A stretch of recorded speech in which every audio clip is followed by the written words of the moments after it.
Hello, my name is Ujagar Singh. I am the farmer from India.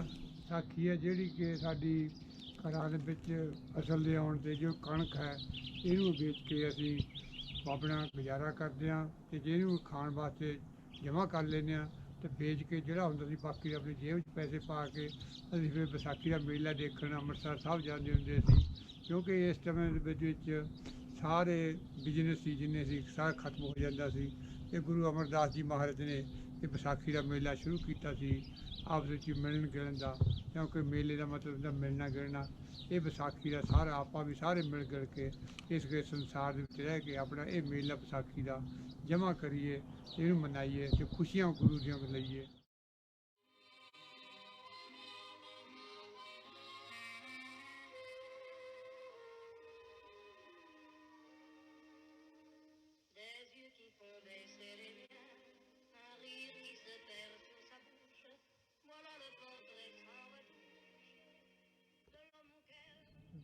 Punjab ਆ ਪੱਖੀ ਮੈਂ ਅੱਜ ਤੋਂ 20 ਸਾਲ ਪਹਿਲਾਂ ਬਣਾਈ ਵੀਹ ਸੀ। ਨਹੀਂ 30 ਸਾਲ ਕਹਿ ਆਪਾਂ 20 ਸਾਲ ਤਾਂ ਇੱਥੇ ਹੋ ਗਿਆ ਆਇਆ ਨੂੰ। ਪੰਜਾਬ ਵਿੱਚ ਬਹੁਤ ਗਰਮੀ ਹੁੰਦੀ ਸੀ ਇਸ ਕਰਕੇ ਅਸੀਂ ਬਿਜਲੀ ਹੁੰਦੀ ਨਹੀਂ ਸੀ ਤੇ ਅਸੀਂ ਹੱਥਾਂ ਦੇ ਨਾਲ ਇਹ ਪੱਖੀਆਂ ਬਣਾ ਕੇ ਹਵਾ ਮਾਰਦੇ ਹੁੰਦੇ ਸੀ।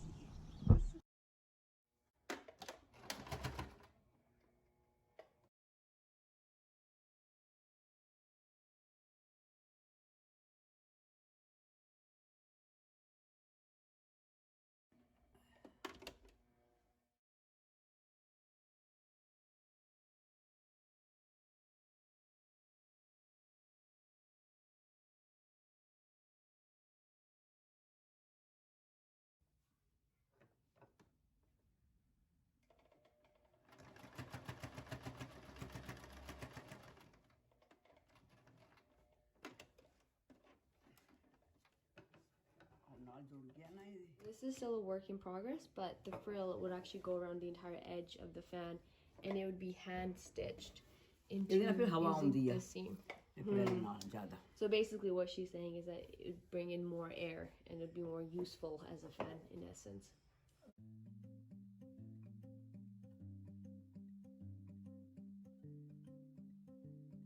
Vaheguru Ji Ka Khalsa, Vaheguru Ji Ki Fateh. My name is Sunroop Kaur. I'm an artist based out of California.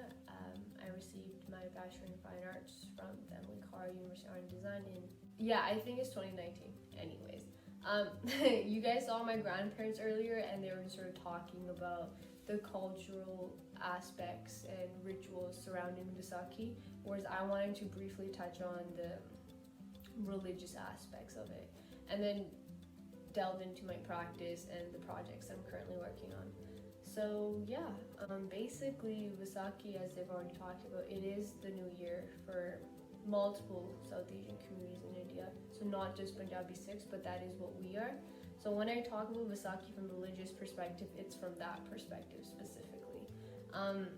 Vaisakhi is known April 14th. It's also known as the sort of official birth of the Khalsa. So the collective body of Sikhs is known as the Khalsa, and the color of the Khalsa is actually the very blue that you see I'm wearing here. It's the same blue that my Nana ji was wearing, so my grandfather, and it's the exact same blue that I am developing through my project at the moment. So my debut solo show is pretty much about the abstraction of this exact shade of blue, but it's for spiritual, historical, political significance and context.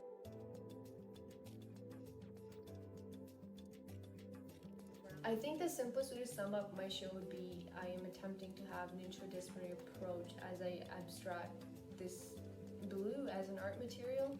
I hope to expand the language or the visual language that I use in my practice because I am a very traditional and classical painter. Generally, I am in my work, I explore Eastern and Western modes of classical art production. I'm a portraitist, so most of my work is portraiture. But with this show, I wanted to go beyond that. I wanted to incorporate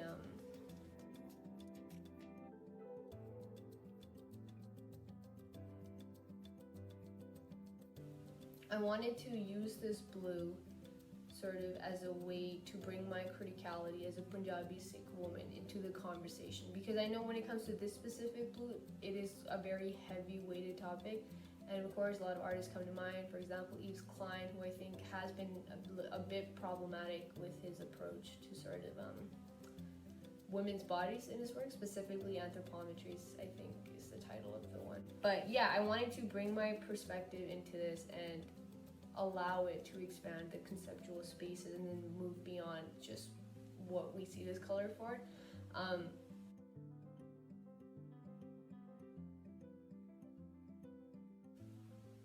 In Sikh specifically, this color does hold a very sort of spiritual significance. It is a color of reverence because of its association to sea and sky.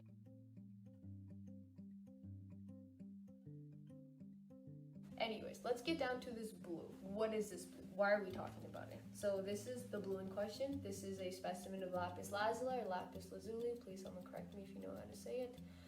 It's mined in Afghanistan generally. It's been mined from Afghanistan for over like 6,000 years.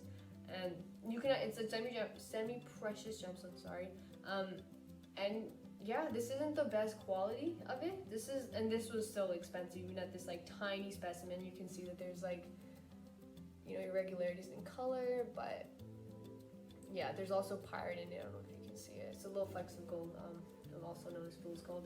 I do have a bigger specimen of azurite, which is another stone that you can make pigment out of, but lapis is sort of like, this guy was worth its weight in gold at one point, so it's definitely one of the most valuable. Oh my god, I think it is actually the most expensive pigment out there. Don't quote me on that, but this is azurite, also precious. Oh, it actually matches perfectly, so there you go.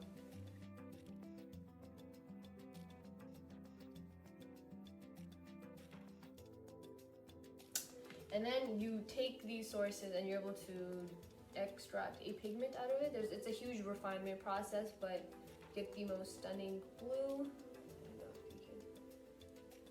And then you make paint, and then you put it in these little shells, which is another Indian miniature painting tradition, that the paint would actually be stored in shells. So this is watercolor.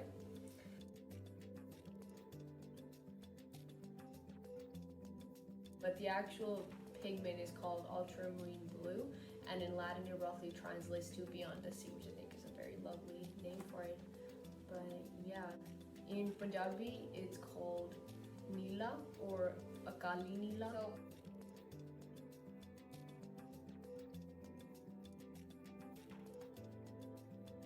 to the actual series that I want to focus on. So previously we talked about my Nani's fan, which she made by hand. It's over 20 years old. So she actually brought this over from India when she moved here, but it's sort of done in a weaving pattern. And it's similar to this one on my Gatra, which I don't know if you guys can see, but she's also made this one as well. So she's like super talented, and it's, for me growing up, it's always been so inspiring seeing my mom and seeing my grandmother be so talented in sort of textile-based medias, and I learned from them. And I'm not anywhere near their level by any means, but I have always brought that into my practice in some degree or another. So what I really wanted to examine with this specific series was the sort of gender binaries that are always, or the politics of gender that are always at play within textile-based art. What I'm working on right now is inspired by fulgari, as well as other floral motif work that you generally see in Indian miniature borders and illuminated manuscripts and stuff. But yeah, so I guess I'll just show the ones that I have here.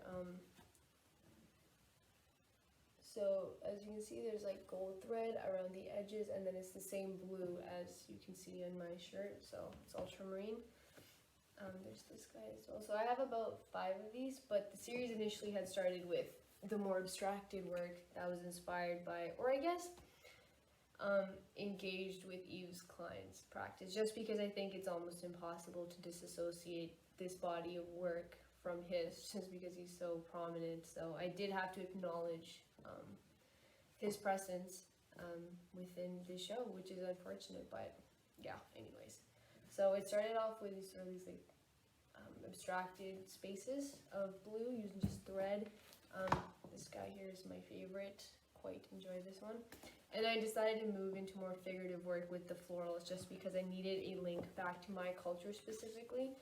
And yeah, that's what I'm currently developing.